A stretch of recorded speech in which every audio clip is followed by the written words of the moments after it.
नमस्कार, खबर हरियाणा में मैं रिया आप सभी का स्वागत करती हूं। चलिए नजर डालते हैं खबरों पर। प्रधानमंत्री नरेंद्र मोदी के गैर जरूरतमंद लोगों द्वारा सब्सिडी छोड़ो आह्वान के बाद पलवल में आरक्षण का मुद्दा गर्माता नजर आ रहा है। दिखाई दे रहा ये नजारा पलवल स्थित केसी वाटिका का है। पलवल जिला ब्राह्मण सभा द्वारा एक बैठक का आयोजन किया गया, जिसमें सरकार की आरक्षण नीति को लेकर गहनता से चर्चा की गई और सरकार से मांग की गई कि जातिगत आधार पर आरक्षण न देकर आर्थिक स्थिति को आधार मानकर आरक्षण दिया जाए।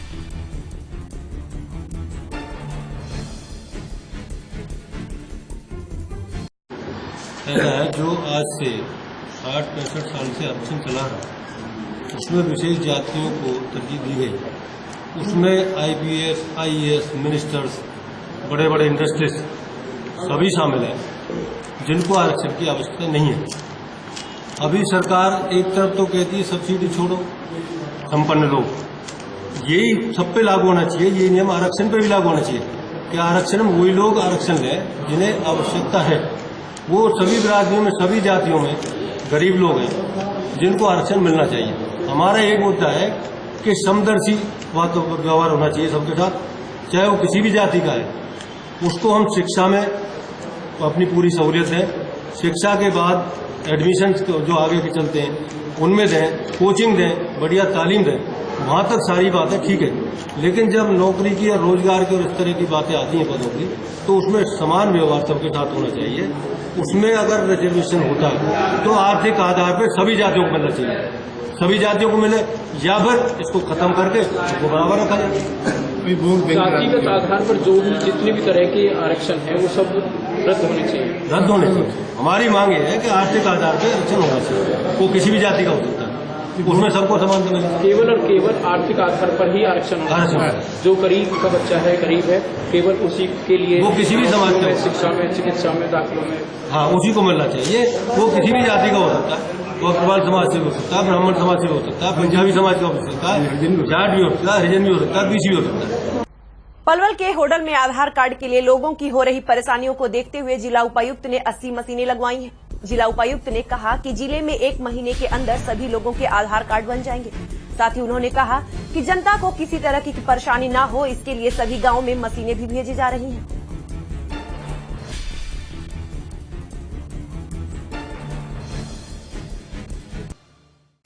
जैसे क्या आधार कार्ड के लिए सर अब क्या इंतजाम किए जा रहे हैं? आधार कार्ड के लिए हमने लगभग 45 के आसपास मशीनें हमारी आ चुकी हैं, कुछ सीएससी के माध्यम से, कुछ हेटोन के माध्यम से, और हमने अब ग्राम वार प्रोग्राम बना लिया है।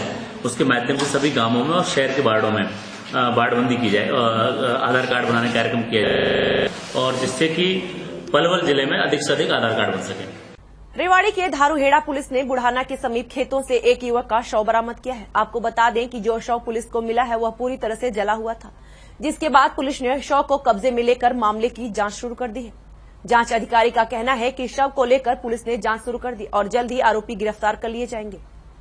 और वो सुबह कल ले गया था, और आज सुबह फिर वो घर पूजने के लिए आया, बोला भाई मोहसिन कहाँ गायब हो गया, नहीं मिला। आज सुबह हमें खबर मिली है 12 बजे के आसपास। कहाँ 12 बजे के आसपास खबर मिली। किसी ने बताया, बोला यार आदमी मेरा पटा है और पिछाड़ में नहीं आ रहा, देखो ना कौन है। हम जाके देखा, हमारा अपना आदमी चाचा, मैं उसका भतीजा, हमारा चाचा मिला, जला रखा था पूरा, उसको शरीर पूरा जला रखा तेल में, वो शर्ट चेंज कर रखी है ऊपर, और उसकी शर्ट चेंज कर रखी है। हमने उसको पिछाना शिकल से और जाकर देखा, पुलिस आई थी। कैसा लग रहा था? वही जला हुआ था, जला के खोज है, जला के लाके घेरा हुआ है वो। तो किस पे आरोप आपको? किसी पे आशंका है? किसने आशंका? यही जो हमसे घर से ले गए, हम उससे बात पूछता करेंगे कहाँ काम करेगा, कहाँ नहीं करेगा, हम उस पर आशंका है। तो ये हत्या है या फिर वो एक हाथ है उसमें? हत्या करी हुई, तेल में डाल के तेल से जला रखा है सारा पेट। सूचना मिली अभी मीरपुर के खेतों में एक डेड बॉडी पड़ी है। हम मौके पर थे, डेड बॉडी देखकर कार्रवाई की। कैसी हालत है डेड बॉडी की? डेड बॉडी में निशान जले हुए थे। परिजनों का क्या कहना है? परिजनों का कहना ये है कि हमेशा कि हमारे भाई की हत्या करके डाला गया है, जिसकी कार्रवाई की जा रही है। आपकी प्रथम जांच में क्या लग रहा है? प्रथम जांच में तो अभी पोस्टमार्टम रिपोर्ट बाकी आएगी, तब क्या कार्रवाई की जा रही है आपकी तरफ? कार्रवाई अभी तो यही की जा रही है, अब तो यहाँ पोस्टमार्टम करवाया जाएगा बयान के आधार पर। क्या नाम है मृतक का? कहाँ का रहने वाला है? माहौर सिंह सन्नोफ रामलीला। कहाँ का रहने वाला? ये अपना तुर्गियावास। बेरोजगार युवाओं को रोजगार दिलवाने के लिए गुड़गांव के सेक्टर 14 स्थित गर्ल्स कॉलेज में 2 दिवसीय रोजगार मेला लगाया गया। आपको बता दें कि हर साल इस मेले का आयोजन जिला प्रशासन द्वारा किया जाता रहा है, लेकिन इस बार यह मेला एक निजी संस्था द्वारा लगाया गया। मेले में पहुंचे युवाओं ने मेला प्रबंधन पर पैसे लेने का आरोप लगाते हुए जमकर नारेबाजी की। युवाओं का आरोप है कि निजी संस्था पैसे लेकर युवाओं को ठगने का काम कर रही है।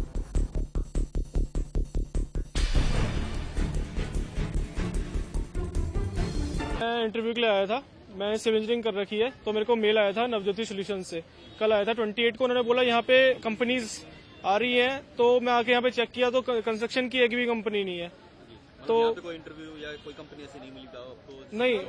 नहीं, फिलहाल तो मैं अपनी फील्ड की कोई कंपनी यहाँ पे नहीं मिली है। रजिस्ट्रेशन आपने कराया? जी, अभी फिलहाल तो नहीं कराया, इसलिए मैं पहले पूछताछ कर रहा हूँ कि आगे कोई प्रॉब्लम ना हो करके, है जी। और ये प्रॉब्लम हो रही है बस मेरे को। अब जहाँ पूछ रहा हूँ कह रहे हैं कि फोन किया था मैंने, जिसको फोन किया था अब उनका वो बता नहीं रही, किसको नंबर तो उनको चेक करा दिए इनके नवज्योति सोल्यूशंस वालों के। बस ये प्रॉब्लम हो रही है, तो अब समझ नहीं आ रहा। कल मिला था, अभी मैंने ट्राई नहीं किया है। लगभग कितने बच्चे होंगे यहाँ पे जो जॉब के लिए आए होंगे? अलग अलग फील्ड से आए हैं, तो होंगे कम से कम मेरे हिसाब से 2000 करीबन बच्चे होंगे। फरीदाबाद नगर निगम सदन का बजट कुछ चुनिंदे पार्षदों के साथ मिलकर पास कर दिया गया, जिसमें निगम के सभी पार्षदों की बैठक न बुलाकर महापौर ने कुल 19 पार्षदों के साथ मिलकर बजट पास कर डाला, जिसमें महापौर ने 1000 करोड़ रुपए की मांग की है। हालांकि गत वीरवार 19 मार्च को निगम सदन के मेयर नेतृत्व में सभी पार्षद निगम सदन की बैठक का बहिष्कार कर आए थे। से तो थोड़ा सा सहमत हूँ कि पार्षद सारे नहीं सहमत हो सके थे, नहीं आ सके थे, लेकिन कईयों को इन्फॉर्मेशन भी नहीं हो सकी थी कि मोबाइल उन तक नहीं पहुंचा। और 26 तारीख से इस प्रयास करे जा रहे थे कि शहर की दुर्दशा को देखते हुए, लोगों के हितों को देखते हुए कि बजट 30 तारीख से पहले अगर चंडीगढ़ चला जाता है तो इज्जत रह जाएगी, नहीं तो बजट तो अप्रैल में भी पिछली बार गया था। बात ये नहीं है, बात यह है कि मैंने 9 जनवरी को भी एक लेटर कमिश्नर के नाम लिख दिया था कि बजट की तैयारियां फरवरी में आप कर लो, ताकि बजट को पास कराने में आसानियां रहें और जो गिले शिकवे हों, क्योंकि चुनाव के आने के बाद एक प्रतिक्रिया होती है कि हर पार्षद, हर विधायक, हर सांसद अपने चुनाव से पहले कुछ ऐसा शहर को कर दिखाना चाहता है कि जिससे कि लोकतंत्र में लोगों को लगे कि अगर हमने अपना जो कैंडिडेट चुना है, प्रतिनिधि चुना है, वह व्यक्ति सक्षम है और विकास कार्य करवाने में अग्रसर है। तो इन्हीं बातों को सब देखते हुए हमने इस बजट को पास किया है। जी, बजट में विशेष क्या रखा गया है जो मांगे हुए? जी हाँ जी, बजट में क्या रखा गया है इस बार खास? बजट में 1000 करोड़ का बजट है ये, और विस्तार से सारा कुछ रखा गया है, चाहे वो विकास के मामले में हो, चाहे इनकम ऑफ सोर्स के मामले में हो, चाहे ब्याह हो, चाहे खर्च हो। इसके लिए कोई इन्फॉर्मेशन नहीं थी और सुबह मुझे अखबार से पता चला कि भाई बजट पास हो चुका है। कि मैंने मेयर साहब को फोन किया कि मेयर साहब ये बजट कैसे पास हो गया, भाई हमारे पास तो कोई नोटिस भी नहीं आया, कोई इन्फॉर्मेशन नहीं है। तो उन्होंने मेरे को यही जवाब दिया कि पार्षदों ने ही आपस में एक दूसरे को फोन किया है और वो जो है उन्होंने कॉरम पूरा करके और इसको पास कर दिया और मेरे को भी एंड टाइम पे बुलाया गया। तो आपके अनुसार के मेयर साहब को भी मतलब ये पता नहीं था कि बजट पास कर रहे हैं? तो मेयर साहब कह रहे हैं ना, अच्छा। तो मुझे नहीं पता, और आप कह रहे हो मेयर साहब के कमरे में नहीं है। जी जी जी, तो ये मेयर साहब नहीं कराया होगा फिर? जी जी, तो आपको कोई इन्फॉर्मेशन नहीं? कोई इन्फॉर्मेशन नहीं। तो क्या आप उचित मानते हैं इस तरह से आनन फानन में बजट पास कराना कितना उचित है? ये उचित बात होना है, जिस वजह से हमने इसको वो करा है, बजट का बहिष्कार करा है उन्होंने, और उसके बाद बिना बताए ये पास हो गया, ये उचित नहीं है। ये तो बिल्कुल सरासर जो है अपनी मनमानी चल रही है इसमें। तो कहीं कोई मिली भगत की भी कुछ ऐसा लग रहा है? मिली भगत ही है। जब एक बात बताओ, मेरे हिसाब से तो लेडीज पार्षद तो किसी को नहीं बुलाया जाए, जेंट्स में ही हो गया, ये आपस में ही मेयर साहब की उससे हुआ है। और मेयर साहब, मेरे को सुनने में ये आ रहा है कि जो है इन्होंने बोला कि जो जितने भी पार्षद थे जिन्होंने बजट पास किया है भाई उनके 20-20 लाख के कार्य करा दिए जाएंगे और आप बजट पास करिए। भूमि अधिग्रहण मामले में कैंग रिपोर्ट आने के बाद रॉबर्ट वाड्रा की मुश्किलें बढ़ती दिखाई दे रही हैं। एक तरफ कांग्रेसी इसे राजनीतिक रंग दे रहे हैं तो दूसरी तरफ बीजेपी नेता इस पर हर संभव कार्रवाई की बात कर रहे हैं। सूबे के स्वास्थ्य मंत्री ने इस पूरे मामले की जुडिशियल टीम या एसआईटी बनाए जाने की संभावना जताई है। अगर ऐसा होता है तो आने वाले दिनों में रॉबर्ट वाड्रा की मुश्किलें बढ़नी तय है। इस बुलेटिन में फिलहाल वक्त हो चला है ब्रेक का।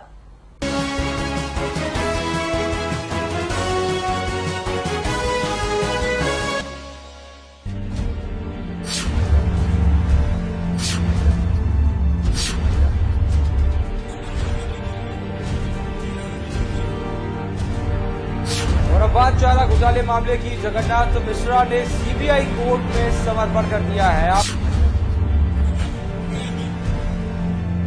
दो बॉल के बाद धोनी बॉलर के पास पहुंच जाते हैं और उनको समझाने लगते हैं। कुछ लग रहा है कि आपसी सामंजस्य अब बेहतरीन यहाँ पर नजर। जी बिल्कुल कह सकते हैं।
ब्रेक के बाद आपका स्वागत है। खबर हरियाणा में, चलिए देखते हैं नारनौल की खबर।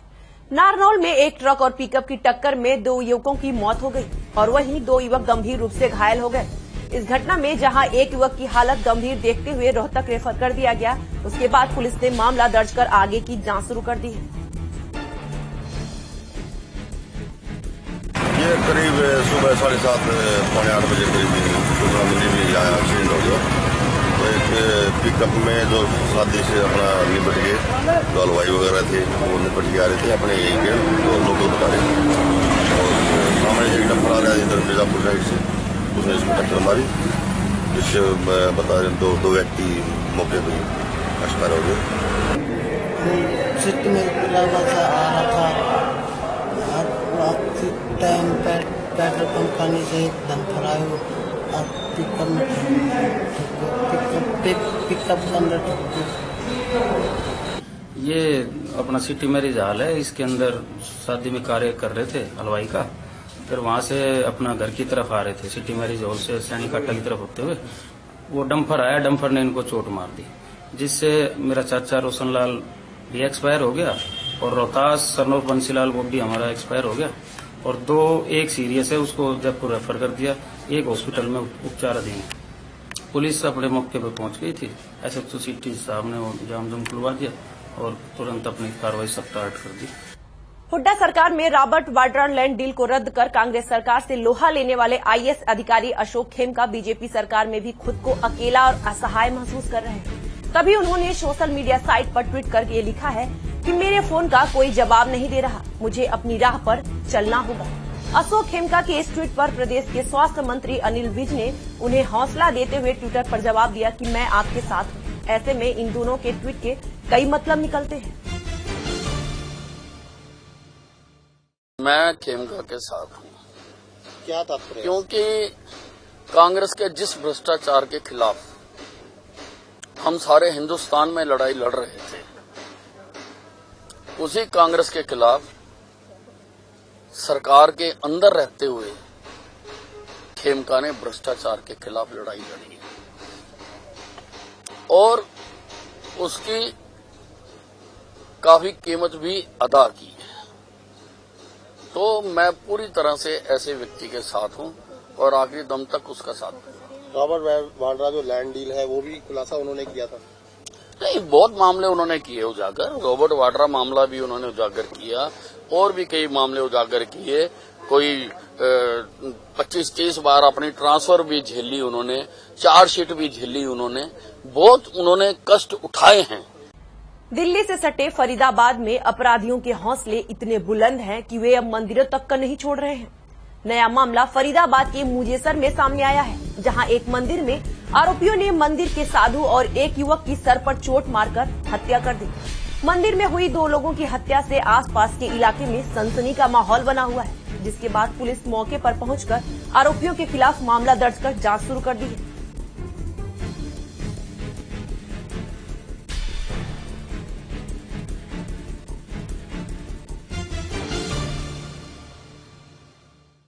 से 8:30 बजे से आए थे महाराज से सामान लेके। मैं आया था उसके साथ, तो उसके आधे घंटे बाद गोलू आ गया, जिस लड़की की मौत हुई है, विनोद नाम उसका। तो वो इधर गया था लैट्रिन पानी होने के लिए, तो 3 लड़के वहाँ से आए थे भीत कूद के। तो उसने चोर समझ के वो पकड़ के उसको यहाँ लिया है महाराज के पास। फिर उसने उन पर 2 दिन थप्पड़ भी मारे। तो वो कहने लगा यार मार मत, मार क्यों रहा की तुम चोरी करना है ना। 3-4 चोरी हुई है पीछे कंपनी में, तो चोरी इनकी पूछी। तो महाराज के यहाँ बैठे बैठे मैं ऐसे बजी 10, तो मैं घर जाने लगा। अब मैं थोड़ी यहाँ आगे तक पहुँचा हूँ, तो थोड़े बाजी आवाज़ मारने लगा बहुत जोर जोर से। तो मैंने आके देखो तो जी 2 छोरा 3 ईंटन मारने में लग रहे इन दोनों ने। और जब मैं देख लिया तो मेरे माँ ही भागे ईंट लेके, मेरे यहाँ मारी सर में। एक ने पकड़ लिया मैं, एक ने ईंट मारी। अब उन दोनों तो जब छूट कर भागा, 2 तो मेरे पीछे भागे, फिर वो उल्टे आ गए। ये नाखून ये चोट भी हाँ उन पकड़ लिया मैं, दोनों ने पहले सिर में ईंट मारी। ठीक है। तो उसके बाद वो दोनों पकड़ लिए थे? नहीं, वो तो मेरे पीछे भागी ना। जब मैं आगे मंदिर भाग गया तो वो उल्टे आ गए। फिर मैं इसके भाई को बुला के लाया हूँ घर से, फिर वो आया तो वो यहाँ जब तक उनमें लग रही थी ईंट मारने में, सरिया भी यहाँ ईंट देखा मारते हुए? हाँ मारते हुए देखा उनको। जब उन्होंने यहाँ से हमको देख लिया तो पार भाग गए यहाँ से इस रास्ते से। उसने हमने शोर मचाया जब आए ना यहाँ तक, तो उसने फरार भाग लिए। तो उसमें 2 लड़के बचे थे, एक पहले भाग लिया था और 2 बचे थे वो बाद में भाग लिए। अब इसमें हमने देखा बाबा की तो बिल्कुल सांस ही नहीं है, उस लड़के में थोड़ी सांस थी। अच्छा। तो उसको हम जल्दी फिर गाड़ी ला के उसको हॉस्पिटल ले गए, तो हॉस्पिटल में उसकी भी मृत्यु हुई।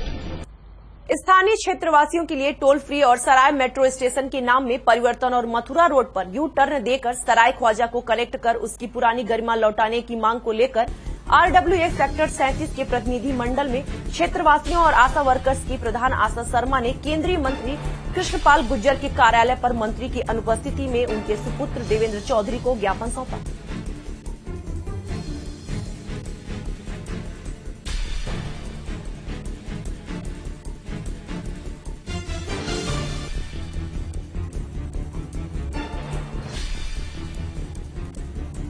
मांगे 3 है। इलेक्शन से पहले भी हम प्रोटेस्ट करते आए हैं इन मांगों के ऊपर। एक तो जो मेट्रो स्टेशन बन रहा है, उसमें मेट्रो स्टेशन में सराय सेक्टर इन्होंने बनाया सराय स्टेशन। तो हमारी मांग ये है कि सेक्टर 37 सराय स्टेशन दोनों लिखे जाए उस पर, ताकि हमारे 37 सेक्टर की एक पहचान हो, हमारे मिलने वाले आते हैं उनको परेशानी न हो।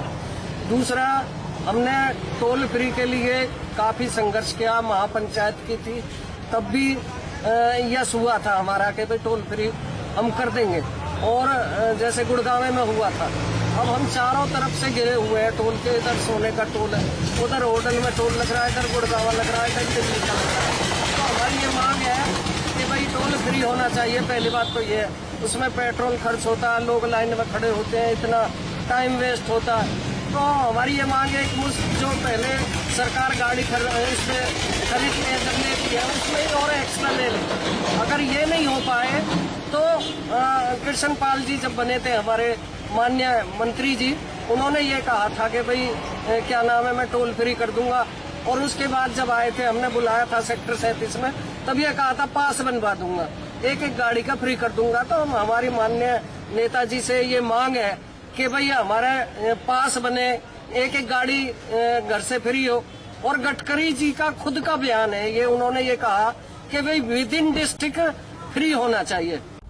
फरीदाबाद में रविवार को ज्योति विद्यापीठ के वार्षिक समारोह का आयोजन किया गया। इस मौके पर हरियाणा के पूर्व राज्यपाल और बड़खल विधानसभा से विधायक सीमा त्रिखा मुख्य अतिथि के तौर पर शामिल हुए। इस समारोह की शुरुआत राज्यपाल द्वारा रिबन काटकर किया गया। साथ ही विद्यालय के प्रधानाचार्य ने कहा कि हम अपने स्कूल में बच्चों को ऐसे माहौल दे रहे हैं जो शारीरिक और मानसिक रूप से बच्चों को विकसित करे। वहीं उन्होंने नैतिक मूल्यों और शिक्षा पर पूरा जोर दिया।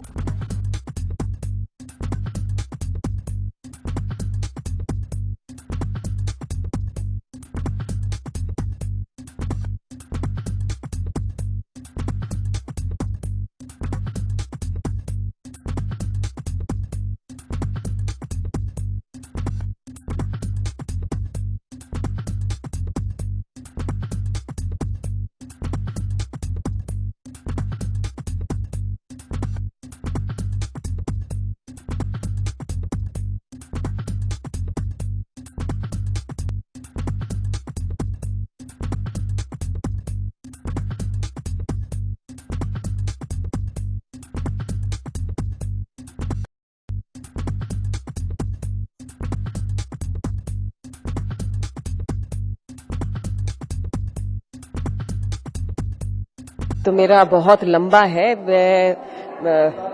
सफर छोड़िए, मैं तो बस इतना चाहती हूँ कि जो मेरे दर्शक हैं, जो भी मेरा काम हो या जो भी जिस भी कला से मैं जुड़ी हुई हूँ, और वो कहानियां उन तक पहुंचे और वो प्लेज उन तक पहुंचे और वो उसको उतना ही प्यार देते रहें, मेरे काम की सराहना करें। तो एज ए कलाकार मैं बस इतना ही अपने दर्शकों से चाहती हूँ। रही बात सफर की, सबका अपना अपना एक सपना होता है। आज मैं एक स्कूल में हूँ, आई एम श्योर यहाँ एक शुरुआत होने जा रही है जहाँ पर हर बच्चा अपना एक सपना लेकर बड़ा होता है, और मेरा भी एक सपना था कलाकार बनने का।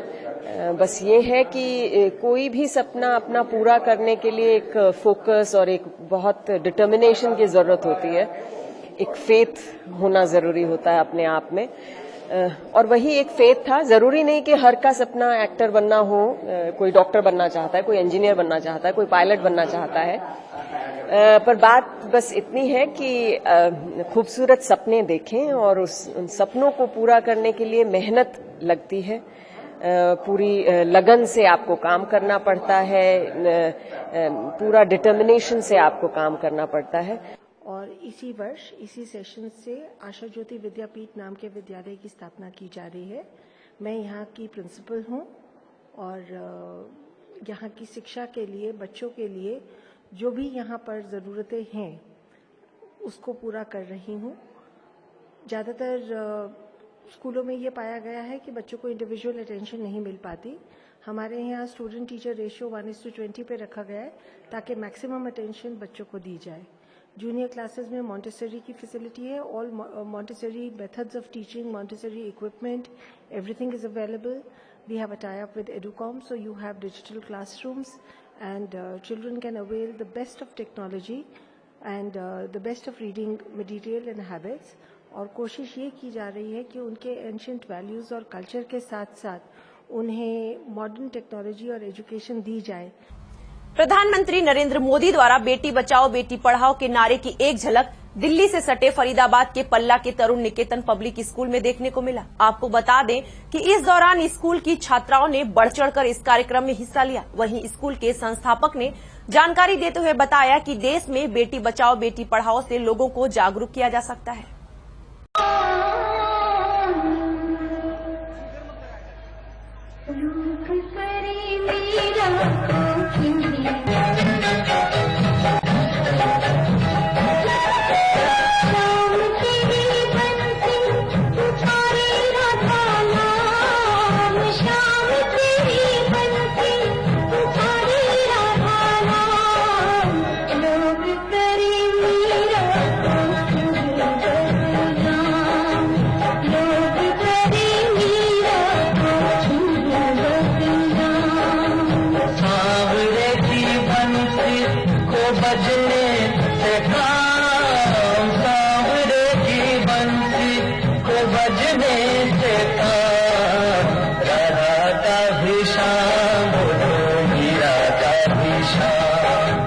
राधा का भी शाम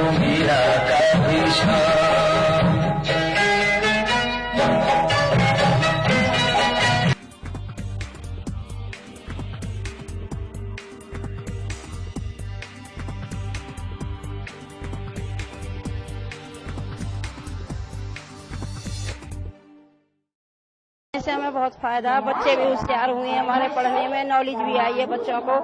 वैसे भी सारी सुविधा है बच्चे के लिए, सारी सुविधाएं इसी स्कूल में। बजट के हिसाब से भी सही है हमारे लिए, कि हमारा बजट इतना नहीं है पर उसके हिसाब से सही है।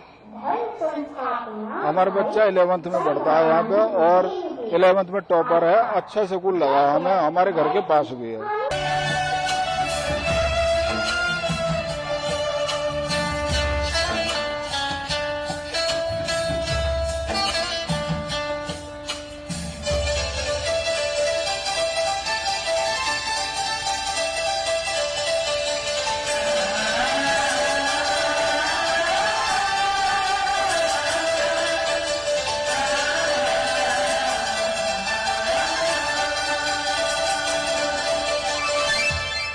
बच्चों को देखा कि एक तो हम बच्चों को सोशल रिस्पॉन्सिबिलिटीज के बारे में बताना चाहते हैं कि बच्चे सामाजिक उत्तरदायित्व को समझे, जो उनके अंदर एकेडमिक के अलावा जो उनमें प्रतिभा है उसको विकसित करना चाहते हैं। साथ में ही जो आज बेटी बचाओ बेटी पढ़ाओ जो अभियान चल रहा है देश में, उसी का हिस्सा बनने के लिए हम समाज को ये संदेश देना चाहते हैं। इस नाटक के माध्यम से भी आपने देखा होगा कि जो परेशानियां समाज आने वाले समय में झेलने जा रहा है, तो वो हम इस पूरी प्रेजेंटेशन के माध्यम से ही जो मीरा माँ जो हमारी प्यार और समर्पण की आदर्श रही है, उनके माध्यम से हम ये देखना चाहते हैं कि बेटियां की भी कोई लिमिटेशन नहीं है, वो कहीं भी जा सकती हैं, किसी भी बुलंदियों को छू सकती हैं। तो आज के कार्यक्रम को केवल हम बेटियों को सुरक्षित करने के लिए ये समर्पण है आज का जो हमारा थीम है। वैसे स्कूलिंग का जो एजुकेशन का मैं बताऊं, अपना स्कूल चलाने का ध्येय हमारा समाज में पूरी तरह से एक उत्तरदायित्वपूर्ण, जिनके संवेदनशीलता हो जिसमें समाज के प्रति, ऐसे हम छात्र अपने स्कूल के माध्यम से देश को देना चाहते हैं। खबर हरियाणा में फिलहाल इतना ही। खबरों का सिलसिला खबर 24 आवर्स से जारी रहेगा। हमें दीजिए इजाजत। नमस्कार।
Thank you.